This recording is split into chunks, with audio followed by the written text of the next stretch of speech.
So I'd like to introduce Rosalie Williams. We've been friends for almost 20 years. I think we've been friends a little longer than that.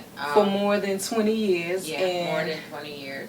So Rose is going to share with us her journey on her fighting cancer in a holistic way. So, what was it like when you found out that you had cancer? When they told you that you had?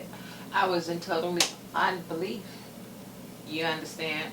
I went in the hospital for one thing, and all of a sudden they stumbled over something else. And so from that point, I went into another hospital, which would be a better hospital, I would assume. And then they told me I had lymphatic cancer and as well a renal failure, which would be a kidney cancer.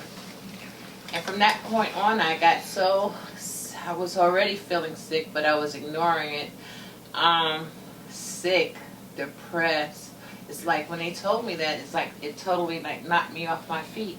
Like I was so weak physically and as well as emotionally. And my belief is when someone tells you something and you're looking at a superior telling you this, so you do believe it. You understand? And then when I did meet the kidney doctor, the oncologist for the kidney, the only thing he told me right away, we have to remove your kidney. Huh. I was devastated. So, what did you go in for? Well, first of all, I went in for chest pain, and they admitted me, which they didn't find anything wrong at all the tests they ran. And they ran sonograms and electrocardiograms and this kind of gram and this kind of x-ray of your heart. They never seen anything wrong with my lymphatic system. I'm quite sure, I would think that you'll be able to see if there's really something wrong with your lymph nodes. And the problem that I was having was in my lymph nodes, behind my breastbone, in front of my heart. So if you can see veins, you should be able to see, I'm wondering if you could see lymph nodes with all their technology.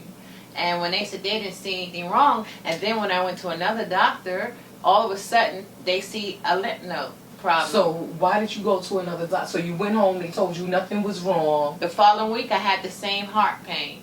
But when you left the hospital, they said nothing was wrong, you can go. I had to say, well, could you give me anything for my high blood pressure? Because I do know that I was really overweight. I've lost 40 pounds so far. And he says, okay, well, you have to get that from your primary care doctor.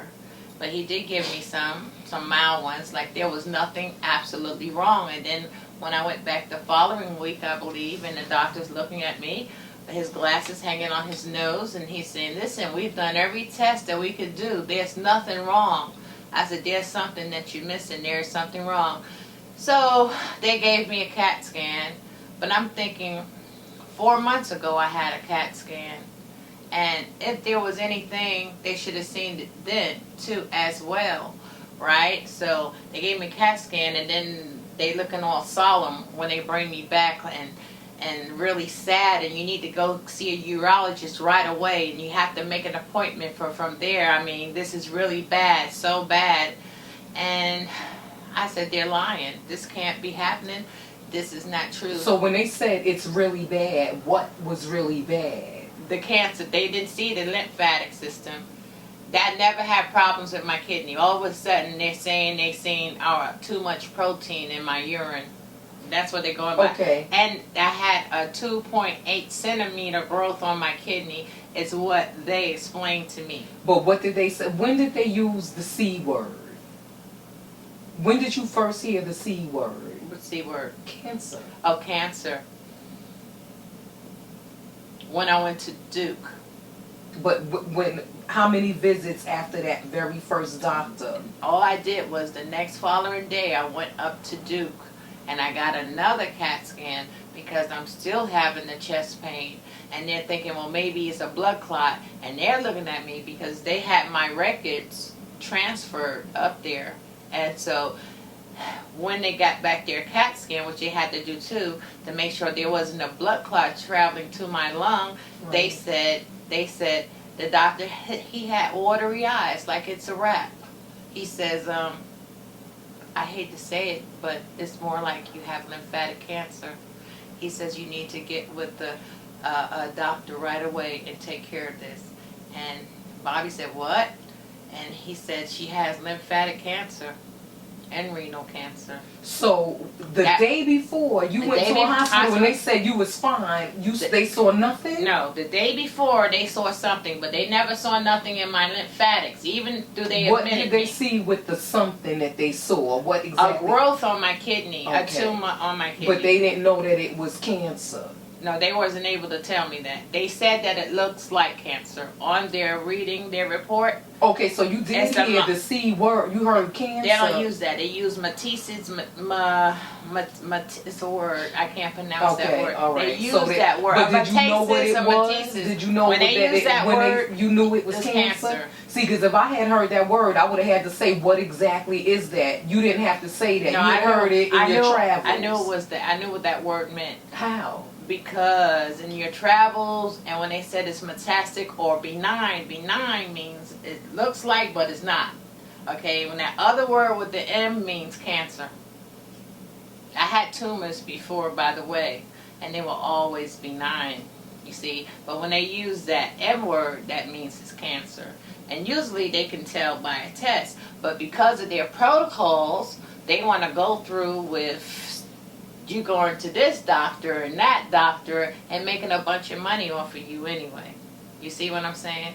That's the way I see it. And didn't a biopsy and a biopsy this and a biopsy of that, when to me, if vital organs like that and you're pulling out pieces of people's organs, it's going to cause blood clots in their system. That's going to cause a problem. Right. So when you get to this second one and you go through the test and you're waiting, in your head, what are you thinking that may be going on while you're waiting? I didn't ever have to wait. They went by the test and the test that they took at Duke, and then I made a point. While I'm waiting, I was depressed. I was sad. Yes, I was heartbroken. Thinking what? Like, I'm going to die. But what would make you think that if you hadn't heard, you knew from the M word? Right, from the M word. That it was serious. That it was very serious. serious. It may be cancer. From their faces. From their faces. The doctor's faces. I mean, it's not my first time. Their eyes, they sit there like, please, you can't wait on this. This is so bad. Their faces. You know what I'm saying? You can't put it off. You got to take care of this right away. Their faces, their aura, their body language. That's how I know. So you get to Duke. And they run tests at Duke. Yeah. And then he comes back. And he says, how long did you wait for the test to come back? It came back the next day, and then I made an appointment for so you went to Duke. Came back the same day. You took the test, and then you left. No, it came back the same day, and that's when the doctor told us that it was lymphatic cancer and so renal what cancer. What did he say? He says, I'm going to give you some specialists that you need to go to. And I called around to see who I can go. Went back to Duke and saw oncology, which they had sent me to oncologists because they know it's cancer. So if they didn't know it was cancer, there's no reason for me to go see an oncologist or go to the cancer center itself. So they sent you, so you said, oh my God. Right. This is real. Real. And then from there, when the doctor pulled up my records, he says, this has been growing since 2011. And then I'm in total shock. Why? Why haven't anyone ever told me this? I go to the doctor on a regular basis. I go to the doctor for headaches. I go to the doctor if I hurt my finger. I go to the doctor. Why? And I'm looking at him and I said, this can't be real. I said to him, couldn't it be parasites? He says, no way can parasites be in your kidney. He says, that this is not parasites. He said, really, in fact, I've never seen anything like this before. Like it was so bad. He says, the only thing I could do is take your kidney. And I'm looking, I said, take my kidney? I said, you don't know how many surgeries I've had already. How many have you had? I had my appendix removed. I had my gallbladder removed. I had my uterus removed. I turned off.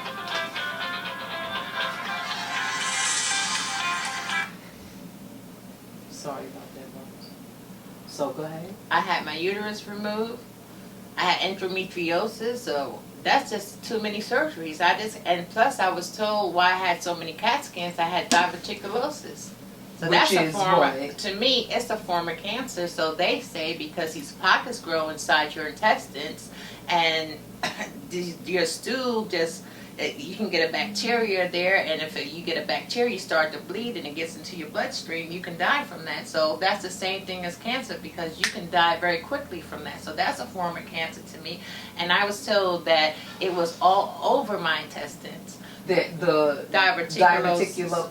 Okay, because from my research on because you're the first person I ever heard say it, and that might have been about 5 years ago. We was on the phone, and you were saying, well, with my diverticular, and so that made me go and look it up. And from the research that I found, the diverticulosis is when, first of all, so much of this starts with the food. Absolutely. With this so-called food, because I can't even call it food, it's not really even food, and it's pockets that grow in your intestines. It's on, and they stick out, because I went and I looked at they pictures. stick out of your intestines, your upper intestines and your bottom intestines. Right, and so it's Lower literally intestines. like all of these pockets and things that jut out, which is like really old Fecal. putrid Fecal matter. Exactly, feces. But it will kill you, and it's so. And I've always got the bouts, and for the past 4 or 5 years, like every month, and I'm looking at it every time I go to the hospital. They give me a CAT scan. I'm looking at it every time I go to the hospital. They give me Cipro, Flagyl, to try to kill the infection from the diverticulosis. Until I decided one day, oh God, I just got to change the way I ate. I started juicing a lot, and then I had a problem with sciatica. Of course, they got to give you a CAT scan for that too, but that's gamma radiation. So what they're doing is radiating me, and I'm not realizing this, and that could have caused a lot of this, because I'm saying, if I've gotten all these CAT scans, why haven't they seen this growth a long time ago, or why haven't they noticed my lip? Have you had MRIs? CAT scans is the same close as an MRI, but they inject radiation in you. Okay, so this is like, okay, now I'm also thinking they gave it to me, and they knew that this was going to happen, because they even asked me one time, well, you keep coming, you're right, I wouldn't let them give me another CAT scan. I said, I've gotten too many, and the doctor goes, you're right, and I'm not going to give you one, but the only thing I could do was take out part of your intestines, and you have to wear a colostomy bag. And I said, that's not happening. Now, how many years ago was this? That was probably about a year ago.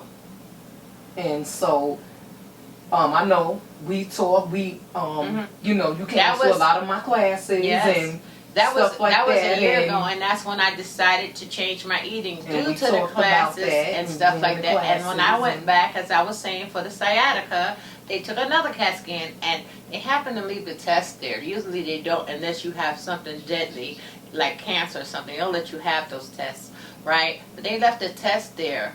Was the doctor forgot to pick them up to tell me, okay, Miss Williams, this is the problem. We're going to give you some of this, and we're going to give you some of that, right? And I read the test, and they said no signs of diverticulosis. So through the food and through everything we was doing, and cured it. You because you know what I think it is. I think when you start doing God's food, Mother Nature's food, Father Nature's food, doing fruits and vegetables and smoothies and how we talked, and get off, it'll help. What it actually does is it helps dissolve all of this old fecal matter, because just imagine having, you know, because your lymphatic system is your sewer system. So you just think about the garbage trucks that go along the street. The lymphatic system is the garbage truck, so it goes to cells and all of this, and it picks up garbage, and then it helps bring it down from the intestines into the colon and leave out. But you know what's happening when you from alcohol, cigarettes, all of these toxins, pure toxins, the food, this fake food, all of these toxins, what happens is the garbage truck starts to go and pick up all of this stuff, and it stops right in the colon, and it dumps it there. And it can't leave out. And all the toxins go back up into your body. And Absolutely. it blocks up your immune system, and that what causes deadly things like Disease. cancer, disease, so-called disease, that nothing can be, everything I do believe through food can be cured. So yeah, I believe there's two things. From all of the research that I've done, and and all of the the people that I've helped, so much, there's two things. It's food and it's how you think. So it's two things. It's the food and it's what you allow in your brain. Exactly. And because your brain is alive, and it's what you allow in your brain, and it's what you harbor. So if you harbor a lot of hatred, and you harbor a lot of this, that alone, and so can cause sickness. It does. Anger causes that. It's horrible. It's very bad. You have to learn to let everything go. I'm trying my best, but if I've gone through so much as far as my children and things are concerned in my life, and I guess we will get into that as well. But at what I can see, from 6 months ago, I was first diagnosed of cancer. I see a completely different person. I have a different attitude. I mean, it's like I feel healthy. I feel stronger now. I couldn't even walk up a flight of stairs. And I was realizing that something was wrong, and my stomach was getting bigger and bigger and bigger. But I'm thinking, oh, because you're eating ice cream, you're eating bread, you're eating heroes, you're eating pizza, you're eating this, you're eating that, you're eating everything you're not supposed to eat. Exactly. Right? Until it all clogged up. And one thing also, when you do start this journey, right, and like I said, I've started it before I went back. Once you start cleansing, and you feel like, oh, well, I got rid of that, your body is not finished cleansing. So it's easier to clog back up. You clog it up even faster. You see what I'm saying? This is a life detoxification. Right. It is a lifetime journey. And I do believe, well, they do take my blood, and one thing they can see by my blood work, there's no cancer in my blood. And I always go, her blood's remarkable. Then I be going, well, I'm having cancer. Your blood's remarkable. I said, but you can tell if someone has it in your lymphatic system because it's part of the immune system. And I'm not a doctor, but I believe I'm right about that. You should be able to see some type of markers there. But they always go, her blood is remarkable. And my stomach is going half its size down. Mm-hmm. Half the size that it was. It was literally hanging on my thighs. And I was like so depressed. Oh God, my stomach, and oh no, but I should have known then. And so let me ask you this: so you get this, and this is with all of us, and this is why I always say it definitely is the mental part that will hold us back, mm-hmm. and it will kill us. You get this sentence. You get the sentence that nobody wants to hear. Nobody wants to hear they have HIV. Nobody wants to hear they got cancer. Nobody wants to hear any of these diseases. So you would think, and me and you used to fight about this all the time. You would think that you hear this, you have cancer, and then especially when they tell you, like they did, there's nothing that we can do for you because it spreads so fast, so much. Yes, and then of course it has spread it. They don't want to tell you that it spread it so much, because it's all about the money as well. A lot of diseases too. There's other ways. First thing, like you said, is God's food. It's common sense, relieving your stress, your anger, and stuff in a positive way. And that you can heal. If you give your body time, your body can heal yourself. But when you start putting more toxins on top of toxins, what I can never get over, chemo, how dangerous that is, or radiation. And so that's why you keep refusing it.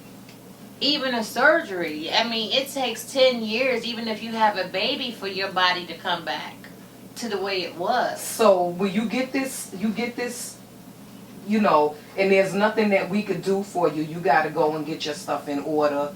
And all of this, but you continue, that it's the food, that the only thing that's going to heal you is leaving all of this toxin stuff away, cigarettes, all of this, but you continue to smoke, and then you would continue to eat these foods. So, well, I put that to the test. So really, because it's very hard at first, You know, it's very hard. But when you know your life is at stake and you're used to eating this way and you're more depressed, so you want to eat this way now. You like, you know, this is what I got and this is what I'm going to eat. So when you're eating this, what are you saying, like, with every bite? What are you saying? Well, no. Through in the beginning, and how when I used to, me and you used to have this big tug of war, and I'm like, why are you eating it? What is going through your head, like, when you take bites? Because I know when I feel guilt as well. I felt guilt. Now I don't. I feel guilt. I feel this is disgusting. The more you chew, the more like I might as well just take a bite of your flesh.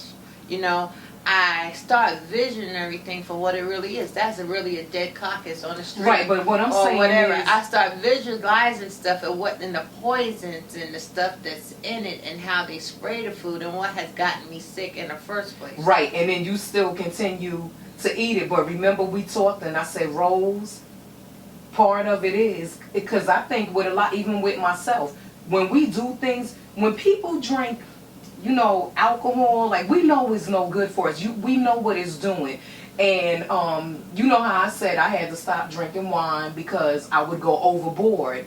And I like wine. I love wine. But when I would be drinking that wine, I would always be saying to myself, tomorrow I'm not going to do this. Tomorrow. But then I watched so many of my friends. I've lost so many friends. And the friends that I haven't lost to alcohol, to cigarettes, to sugar, which is nothing but alcohol.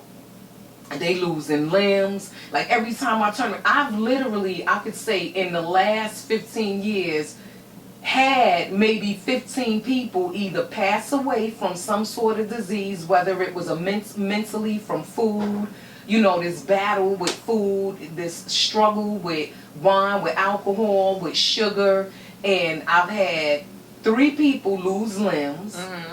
And these are people I grew up with when we thought we would never get old. Like, there was no such thing. I don't look at myself, I'm 50 something, and I don't look at myself as I'm old, I'm getting old. I look at myself as I got a chance to turn back sometime. What you have, looking at you, you really have. And so, and a lot of people tell me that I have to as well. So, but you have. We don't look like we're in our 50s. But what I want to say is, what I had to do to get, first of all, it usually takes somebody else to see it. Like, my daughter was here, and, you know, we drank wine together and stuff like that. And then she was like, I was drinking somewhere. She was like, "Dang, mommy." Mm-hmm. Like, and that, I said, I got it. Because when other people can go, "Dag," or "You are right," or "What's going on?" That's when you need to stop. Mm-hmm. And I didn't get offensive. Like, it made me think, like, oh my God, when somebody can look in and see what's going on with you, that's a problem. Mm-hmm. So that pulled me back. And I said, you know what, I got to cut all of this out. And so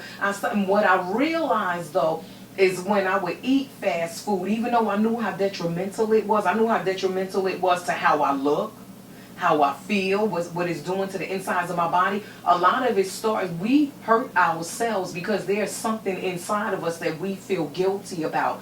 Or we feel that we continue to punish ourselves. That's self-punishment. And that's why I said to you, I said, Rose, is something going on with you with these cigarettes? Because you've been told that you have cancer and there's nothing that you can do, but yet you keep fighting.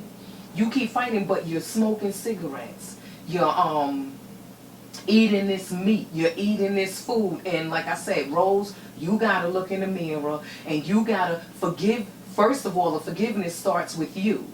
Because you could have been the worst mother in the world, the worst daughter in the world, the worst whatever, girlfriend, wife, husband, son. First of all, you got to forgive yourself for it. And then you got to let those people know that I may have been the person who stands before you today is not the person who I was yesterday. And once you do that, they all know that. It's just, I don't know that they know that. Right, but it's just that, when you feel yourself, you don't see your grandkids. I got an 11-year-old. I don't get to see. You know what I'm saying? When I talk to her, it's just hurtful. She's just so nonchalant. But when it's time for her to want something, then that's okay. That's the only time she'll talk. Like, she's brainwashed, okay? And then I don't know, my kids don't forgive me for letting this happen to my 11-year-old, which was just domestic violence. Well, You would act like I tried to kill her, but I guess it was one case of domestic violence, and I guess I don't see that this little girl was in any kind of jeopardy. Actually, I really don't. But I forgive myself for even being in a relationship that long, that we have to argue and cuss and fight all the time around this child. But in a way, that's black life anyway. That's any life. Any life. That's but just, when you let it go out in public, everybody makes a big deal out of it. And because I'm such a carefree person, I don't, my life is an open book. I don't have any secrets.